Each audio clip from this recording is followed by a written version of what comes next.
మన Chiranjeevi vascular and multi speciality hospital దేశంలోనే best vascular and endovascular facilities and all multi speciality care. Hello ఏంటి సంటి పిచ్చిదానిలా అడుక్కోవాలని నిన్ను పైసలు ఇవ్వమని ఏం నాటకాలు పడుతున్నావా? నీకు చెప్పాను నా వల్ల కాదు అనుకుని ఎన్నిసార్లు మెసేజ్ చేయాలి? ఏంటి నువ్వు చెప్పేది? ఆల్రెడీ నేను 30 లక్షలు ఇచ్చాను కదా. 30 lakhs ఇస్తే మిగతా 30 lakhs కూడా నీకు నేను ముందే చెప్పాను నా వల్ల కాదు ఈ 30 లక్షలతోనే సరిపెట్టుకో అనుకుని నువ్వు 30 lakhs నువ్వు అరేంజ్ చేసినప్పుడు ఇంకా 30 lakhs నీకు అరేంజ్ చేయడం నీకేం కష్టమేం కాదు.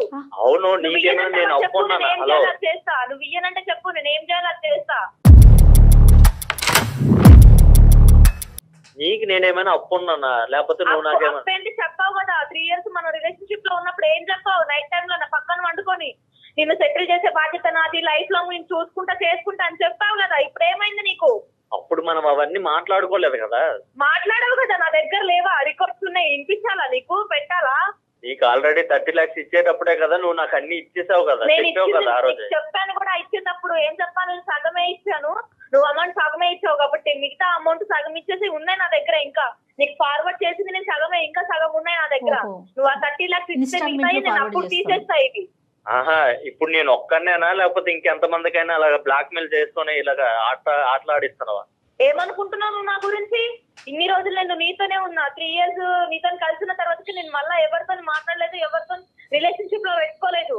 అనుకుంటున్నావా నీ ఇష్టం వచ్చినట్టు మాట్లాడితే పడతా అనుకుంటున్నావా నువ్వు? చూడు మళ్ళా ఏం చేశాను, సోషల్ మీడియాలో పెడతా, అన్ని టీవీలో ఛానల్స్ లో పెడతా, చూడు మళ్ళా నేను మాటలతో చెప్తే నీకు అర్థమైతే లేదు, చేతులతోనే చూపించాలి. హలో హలో మరి నాకు 5 సంవత్సరాలు అయ్యి పిల్లలు అయ్యి అప్పుడు కాకుండా మళ్ళీ నాకు ఇప్పుడు కొత్తగా టార్చర్ ఏంటి అంటున్నా. అవును నువ్వు నన్ను చూసుకుంటానని చెప్పావు కదా, మళ్ళా నిన్ను చూసుకుంటాను. అవును ఎప్పుడు చెప్పిన మాటే కదా. అంటే అప్పుడు నాతో కలిసి ఉండాలి, నాతో అనుకోకని చెప్పినావు ఆ మాటలన్నీ నువ్వు. ఇప్పుడు రిలేషన్స్ లోన మనము ఉండేటప్పుడు ఎన్నైనా చెప్తానబ్బా, ఇవంతా కాదు గాని అందమైన జీవితాల ప్రోగ్రామ్ ఉంది, ఆ ప్రోగ్రామ్ లోనే ఇవన్నీ తీర్చుకుందాం. నేను కాన్ఫిడెన్స్ కాల్ అనేది కలుపుతా. నా వల్ల ఇక కావట్లేదు, అర్థమైందా? ఇవన్నీ నాకు చెప్పకు, నాతో కలిసి ఉన్నప్పుడు వాళ్ళు చెప్తే లేదు ఇంకా నా వల్ల కాదు, ఒక్కసారి లైన్ లో కలుపుతాను ఆ మేడం కి సార్కి మాట్లాడు. ఆ తర్వాత ఇవన్నీ నేను మాట్లాడాను లేదు. ఆల్రెడీ కాన్ఫరెన్స్ కాల్ కలిపేశాడు, మేము బ్యాక్గ్రౌండ్ లో ఉన్నాము. మేమేంటంటే నువ్వేవో ఇందాకటి నుంచి ఆ వీడియోలు అవేవో ఇస్తానంటున్నావు కదా, ఫస్ట్ సుమన్ టీవీలోనే మనం ప్రజెంట్ చేద్దాం, అది టెలికాస్ట్ చేద్దాము. మాకు పంపిస్తావా ఒక్కసారి అర్జెంటుగా? మాకు టీఆర్పీ కావాలి, నీ వీడియో క్లిప్పింగ్స్ కావాలి.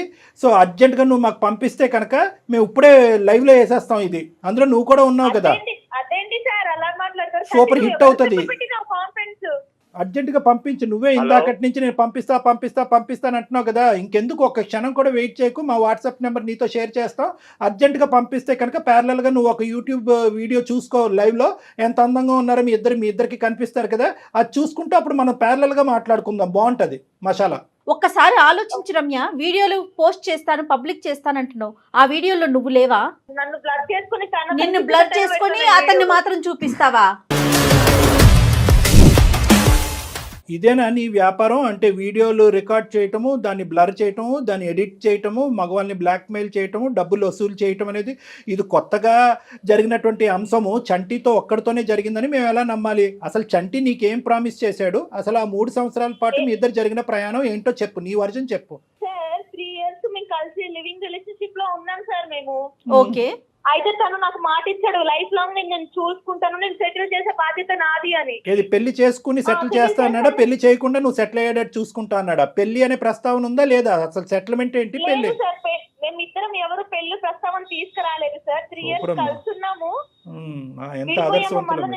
నేను తనతో మాట్లాడాను, కాల్ జస్ట్ నార్మల్ గా అడిగాను సార్, ఇట్లా నన్ను సెటిల్ చేస్తా అన్నావు కదా, నన్ను సెటిల్ చెయ్యు, నేను ఇప్పుడు సెటిల్ అవ్వాలనుకుంటున్నాను, నాకు ఒక ఇల్లు కావాలి, నాకు 60 lakhs కావాలి, నువ్వు ఇయ్యు అని చెప్పి అడిగాను సార్. కదమ్మా, ఇప్పుడు అతను పెళ్లి చేసుకోను అంటే నాకు కొంత క్లారిటీ కావాలి తల్లి. ఇక్కడ ఎవరి తప్పు అనేది ప్రధానంగా. ఇప్పుడు ఇందాక నువ్వు అన్నావు నా దగ్గర ఆడియో రికార్డింగ్, మిగతా రికార్డింగ్లు నాకేం అక్కర్లేదులే, కానీ ఒక్క రికార్డింగ్ గురించి అయితే మాత్రం నేను ప్రస్తావన చేస్తాను. అదేంటంటే కనుక మీరిద్దరూ ఆ కమిట్ అయ్యి బెడ్ మీద ఉండేటటువంటి సమయం సందర్భంలో పెళ్లి చేసుకోవాలి అనే ప్రస్తావన రాలేదంటున్నారు. అంతవరకు నువ్వు అదే అంటున్నావు, అతను అదే అంటున్నారు. సో పెళ్లి చేసుకుంటాను అన్నాడు, మోసం చేశాడు అనేటటువంటిది ఇతరత్ర కార్యక్రమాల్లో మేము వినేటటువంటి గొడవ ఇక్కడ లేదు, అంతవరకు క్లియర్.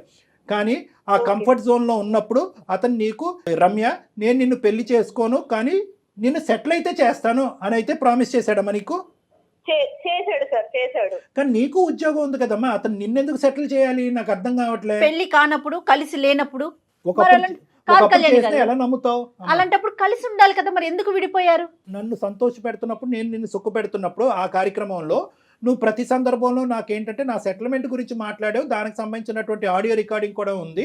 ఎప్పుడైతే నీకు పెళ్ళి అయ్యిందో అది విస్మరించావు, నీ ప్రామిస్ బ్రేక్ చేసావు అన్నట్టుగా ఈ అమ్మాయి మాట్లాడుతుంది. అంతేనా రమ్య? అవును సార్. ప్రామిస్ చేసాడే అనుకో తల్లి, ఎలా నమ్ముతావమ్మా? అతనికి బరువు బాధ్యతలు ఉండవా? పాత గర్ల్ ఫ్రెండ్కి ఇంకా ఆ అమ్మాయిని సుఖపెడుతూ, ఆ అమ్మాయిని సంతోష పెడుతూ, ఆ అమ్మాయిని సెటిల్ చేసే కార్యక్రమంలో ఉండాలా? అతను ఉద్యోగం చేసుకోడా? భార్య పిల్లలు ఉండరా? లేదు సార్, ఇవన్నీ నాకు సంబంధం లేదు. కానీ తను నాకు ఇవ్వాల్సిన 60 lakhs ఇచ్చేస్తే 30 ఇచ్చాడు సార్, ఇంకా రిమైన్ 30 lakhs ఇవ్వాలి. ఏం కాదు, నీ 30 కూడా అడిగి తిరిగి ఇవ్వాలి. అవన్నీ తర్వాత మాట్లాడదాం. డిమాండ్ చేస్తున్నావు ఏంటి?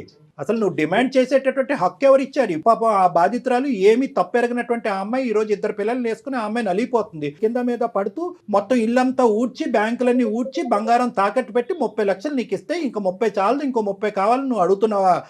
ఇప్పటి వరకు వాళ్ళిద్దరే ఉన్నారు, ఇప్పుడు మొత్తం పెద్ద సైన్యం ఉంది. అసలు నీకేం అన్యాయం జరిగింది కాబట్టి నువ్వు డిమాండ్ చేస్తున్నావు? ఎటువంటి ప్రామిస్ చేసి అతను నేను ఏమైనా చీటింగ్ చేశాడా? చీటింగ్ చేసినందుకు పారితోషికంగా, పరిష్కారంగా నువ్వు డబ్బులు అడుగుతున్నావా? అది కూడా కాదు అని నువ్వు అంటున్నావు.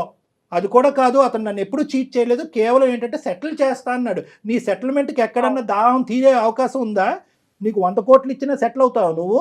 ఇటువంటి ఆలోచన ఉండేవాళ్ళు అసలు అతను నిన్నెందుకు సెటిల్ చేయాలి? నీ ఉద్యోగం ఏమైంది? నీ చదువు ఏమైంది?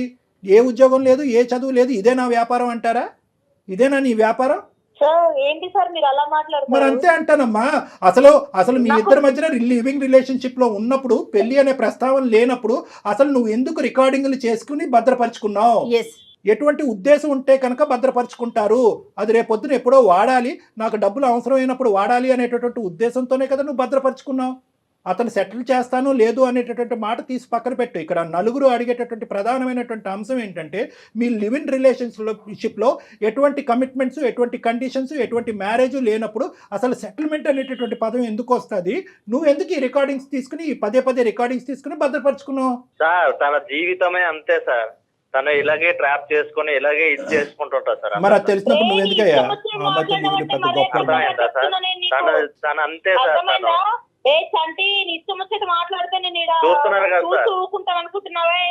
అమ్మా ఒక్కటి ఇక్కడ రమ్య జాగ్రత్తగా ఆలోచించు. ఇక్కడ మీ ఇద్దరి మధ్యన ఎటువంటి కమిట్మెంట్ లేదు. ఒక సంతోషాలు సుఖాలకు పోయి పెద్దలకు తెలియకుండా ఒక పచ్చి చండాలమైనటువంటి పని చేశారు. ఇటువంటి పనులు చేసే వాళ్ళందరికీ కూడా నేను ఇదే చెప్తాను. ఎందుకంటే అంత సానుకూలంగా సాఫీగా జరిగినంత కాలం ఏమీ ఉండదు. ఇది వెనుదిరిగి అందులో ఒక వ్యక్తిత్వం మనకి వెనకత నుంచి వెన్నుపోటు పొడిచేటటువంటి ప్రయత్నం జరిగితే కనుక అంతా కూడా బజారిపోతుంది. అదే జరుగుతుంది. ఇక్కడ నేను ఒకటే చెప్తున్నాను రమ్య, ఇక్కడ ఎటువంటి కండిషన్స్ లేవు, ఎటువంటి వాగ్దానం లేవు, ఎటువంటి ప్రామిసెస్ లేవు. నువ్వు ఏంటంటే కనుక ఇతను మంచితనాన్ని అవనియండి, ఇతను అమాయకత్వాన్ని అవనియండి, అప్పుడు వాడుకున్నావు, మళ్ళీ వాడుకోవాలని చెప్పి 5 years తర్వాత వచ్చావు. జాగ్రత్తగా గుర్తుపెట్టుకో, ఇదేదో మీ ఇద్దరి మధ్యన నలిగేటటువంటి అంశం కాదు. ఈరోజు ఇది మా వరకు వచ్చింది. నీకు చాలా కౌన్సిలింగ్ అనేటటువంటిది అవసరం. నువ్వు ఇప్పుడే ఫస్ట్ టైం పక్కదోవ పడుతున్నావు, ఇంతకు ముందు కూడా పక్కదోవ పట్టావు అనేది మాకు తెలీదు. ఇది మీ తల్లిదండ్రులకి తెలుసా లేదంటే మీ బంధువులకి తెలుసా అనేటటువంటిది నాకు అర్థం కావట్లేదు. ఒక ఆలోచన లేకుండా నువ్వు ప్రవర్తిస్తున్నావు. నీకు ఇంకా పెళ్ళి అవ్వలేదంట, ఇంకా నువ్వు ఎందుకు పెళ్లి చేసుకోలేదు?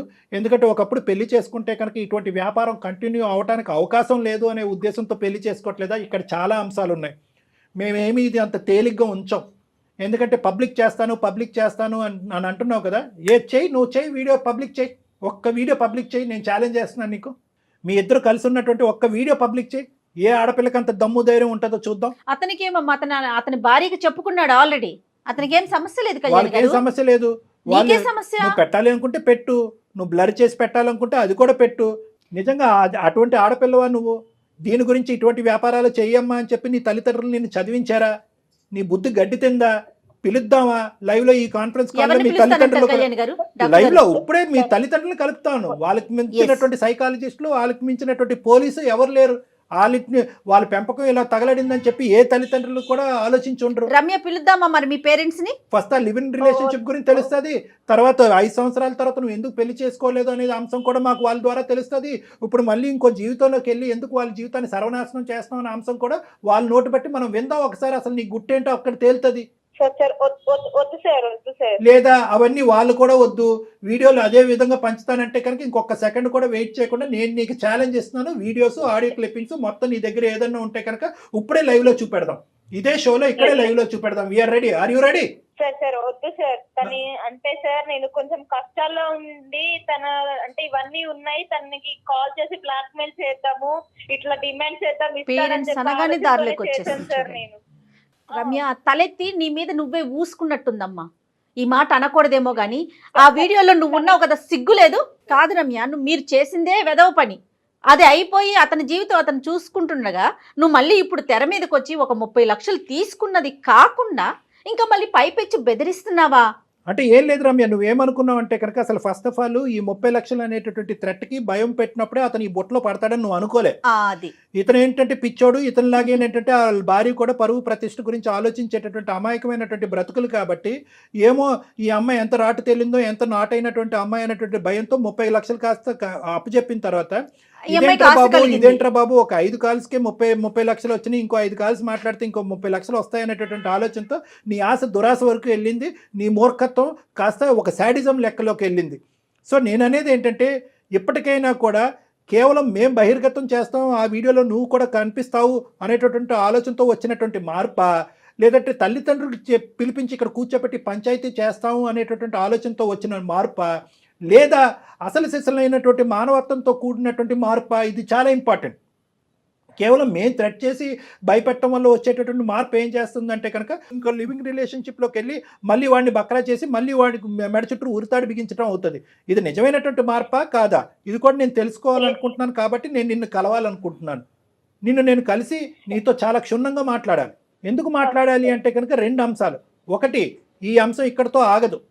నువ్వు ఈ అబ్బాయిని వదిలినా వదలకపోయినా నేనైతే మాత్రం ఖచ్చితంగా మీ తల్లిదండ్రులతో మాట్లాడాలి. ఎందుకు మీ ఆడపిల్లలు ప్రవర్తిస్తుంది అనేటటువంటి అంశాన్ని నేను తెలుసుకోవాలి. నా భార్య అర్థం చేసుకుంది కాబట్టి ఇంతవరకు వచ్చింది సార్ నాకు. లేకుంటే నా భార్య పిల్లలు నేను ఏమైపోయేవాళ్ళం సార్. నేను ఏమయ్యా, నువ్వు నిజంగా అంత బుద్ధిమంతుడు, అంత ఆలోచన శైలితో కూడినటువంటి వాడు అయితే కనుక అసలు ఒక ఆడపిల్ల తల్లిదండ్రులకు తెలియకుండా సమాజంలో ఒకే సంస్థలో పనిచేస్తున్నారంటే ఆ సంస్థలో కూర్చోండి, మాట్లాడుకోండి, ఫ్రెండ్లీగా ఉండండి. బయట రూమ్ తీసుకుని మీరు లివింగ్ రిలేషన్షిప్స్ మెయింటైన్ చేసి అటువైపు అమ్మాయికైనా అబ్బాయికైనా నేను చెప్తున్నాను, అవతల ఉండేటటువంటి వాళ్ళు ఈ లివింగ్ రిలేషన్షిప్ కరెక్ట్గా మీరు ఎక్కడైతే కట్ చేస్తారో అక్కడే కట్ చేస్తారని మీరు ఎలా గ్యారంటీ ఇవ్వగలరయ్యా? 3 సంవత్సరాల పాటు కలిసి ప్రయాణం చేసినప్పుడు అవతల వాళ్ళకి వీళ్ళ మీద ఒక ఆశ, యువతల వాళ్ళకి అవతల వాళ్ళ మీద ఒక ఎక్స్పెక్టేషన్ అనేటటువంటిది అవుతుందా లేదా? ఒక సన్నపాటి ఒక దారం అనేది ఉంటుంది. ఈరోజు నా ఆవిడ దేవత కాబట్టి అంటున్నావు, మీ ఆవిడ రాక్షసి అయితే ఒంగోబెట్టి ఈ మీద 4 గుద్దుండేది. నిజంగా ఈ అమ్మాయికి ఏంటంటే బహిర్గతం చేసేటటువంటి ఆలోచన లేదు కాబట్టి 1కి 10 సార్లు ఫోన్ చేసి నేను పెట్టేస్తానంటుంది. ఇంకో అమ్మాయి అయితే కనుక ఈ మధ్యకాలంలో టీవీల్లోని వీడియోల్లోని పదే చూస్తున్నాం కదా, ఛానల్స్లో వెళ్ళి పెట్టేస్తున్నారు ఏకంగా. ఏమి ఇలా బ్లాక్మెయిల్ చేయట్లే, పెట్టేస్తున్నారు అన్నీ కూడా. అలా పెట్టేసి ఉంటే ఏమై ఉండేది? నువ్వు కాదు, మీ ఆవిడ ఊరేసుకుని చనిపోయి ఉండేది, మీ పిల్లలు అనాథలు అయ్యి ఉండేవారు. బుద్ధి ఎప్పుడు రావాలి అంటే కనుక ఇప్పుడు వచ్చేటటువంటి బుద్ధి కాదు. ఎప్పుడైతే కనుక నువ్వు రమ్య ఒక కథను మొదలు పెట్టారు చూడు, ఆ అమ్మాయి వాళ్ళ తల్లిదండ్రులకు తెలియకుండా, సమాజానికి తెలియకుండా మీరు భార్యాభర్తల్లాగా వ్యవహరిస్తూ ఒక లివ్ ఇన్ రిలేషన్షిప్ అనే ఒక గాడిద గుడ్డు ప్రయాణం మొదలు పెట్టారు చూడు, అప్పుడు మీ అందరికీ బుద్ధి ఉండాలి.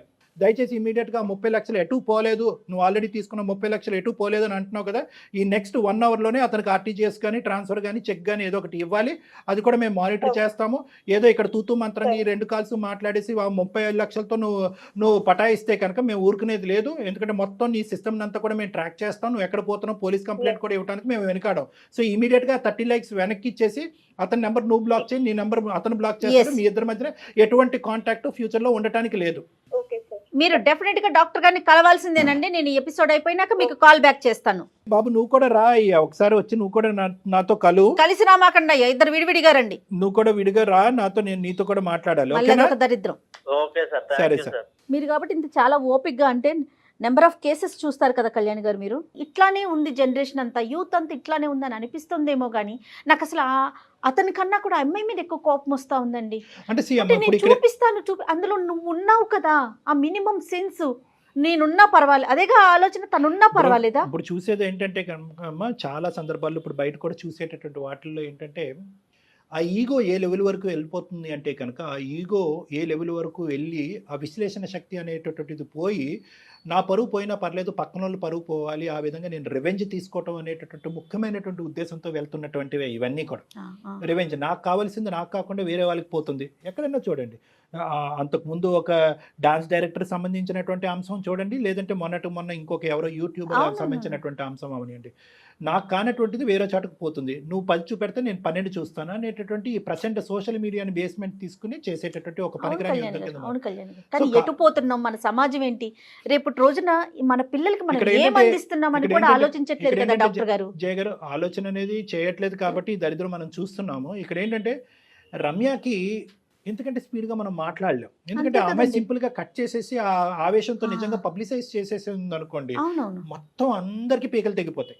సో కాబట్టి ఏంటంటే ఆ అమ్మాయిని ఫస్ట్ ఆఫ్ ఆల్ మనం ఇమోషనల్గా ట్రాప్ చేసి పేరెంట్స్ని ఇన్వాల్వ్ చేసి ఇలా జరుగుతుందమ్మా అనేటటువంటి విధంగా చెప్తే కనుక ఏమీ లేదు. సింపుల్గా చెప్పాలంటే రమ్య అనేటటువంటి ఆడపిల్ల సుఖాలకి సంతోషాలకి ఈజీగా షార్ట్ కట్ పద్ధతిలో జీవితాన్ని ముందుకు పంపించేటటువంటి విధంగా ఆ అలవాటు పడింది. ఆ అలవాటు నుంచి ఆ అమ్మాయికి, ఆ ఎడిక్షన్ నుంచి ఆ అమ్మాయికి విముక్తి కలిగిస్తేనే ఈ సమస్యకి పూర్తి స్థాయి పరిష్కారం ఉంటుంది, లేదంటే చాలా మంది ఈ ఉచ్చులో చిక్కుకోవడానికి అవకాశం ఉంటుంది. రైట్ కళ్యాణ్ గారు, మాట్లాడదామండి. అమ్మాయితో మీరైతే పర్సనల్గా మాట్లాడాల్సిన అవసరం 100% ఉంది. ఆ అమ్మాయితోనే కాదండి, చంటితో కూడా మాట్లాడాలి డాక్టర్ గారు. రైట్ అండి.